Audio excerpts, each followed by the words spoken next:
And સુધી બન્યા રહેજો જો તમારે ફાયદો જોઈતો હોય તો. 1 કિલો સામાનમાંથી 3.25 કિલો મીઠાઈ બનાવીશું પ્રૂફ સાથે. રક્ષાબંધન આવે છે અને બહારની મિલાવટી મીઠાઈ ના ખવડાવી હોય ભાઈને તો 1 કિલોના સામાનમાંથી આપણે આજે 3.25 કિલો કોપરા પાક શીખવાના છીએ અને એના માટે ફોલો કરવાનું ભૂલતા નહીં. જાયકા ખુશબુકા જો તમને હું ફૂલ પ્રૂફ બતાવું છું. 3 કિલોને 15 ગ્રામ એટલે કે 3.25 કિલો મીઠાઈ બને છે.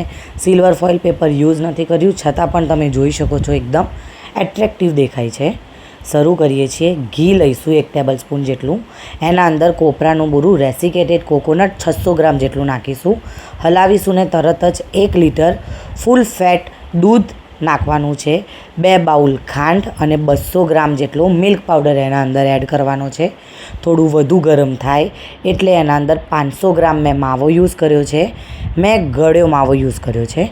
તમે મોડો માવો યુઝ કરો છો તો તમારે 1 બાઉલ ખાંડની ક્વોન્ટિટી વધારી દેવાની છે અને હલાવવાનું છે. હલાવો થોડું ગરમ થાય વધુ એટલે ગ્રીન કલરનો એટલે કે લીલો ફૂડ કલર દૂધમાં નાખીને એના અંદર એડ કરવાનો છે. આવું હલાવ્યા કરવાનું છે. કન્ટિન્યુઅસ હલાવવાની જરૂર નથી. થોડી થીકન ક્વોન્ટિટી થાય એટલે હલાવવાનું છે. આટલી થીકન ક્વોન્ટિટી થઈ જાય એટલે 3 વાર આવી રીતે છૂટક ઘી નાખીને હલાવવાનું છે અને થોડું ચડવા દેવાનું છે. આવી પ્રોસેસ કરશો એટલે એકદમ સરસ મજાનો સોફ્ટ અને જામી જાય તેવો કોકોનટ બરફી રેડી છે. ગુજરાતીઓ આને કોપરા પાક કહે છે. રેડી છે. એકદમ સ્મૂથ બનશે. તમે મોઢામાં નાખશો એટલે તમને મજા પડી જશે. ખાયા જ કરો એવી ફિલિંગ આવશે. આવી રીતે એને પાથરી દઈશું. એના ઉપર આપણે ડ્રાયફ્રૂટ સ્પ્રિંકલ કરવાના છે અને તમે ઈચ્છો એ ડ્રાયફ્રૂટ એના ઉપર સ્પ્રિંકલ કરી શકો છો.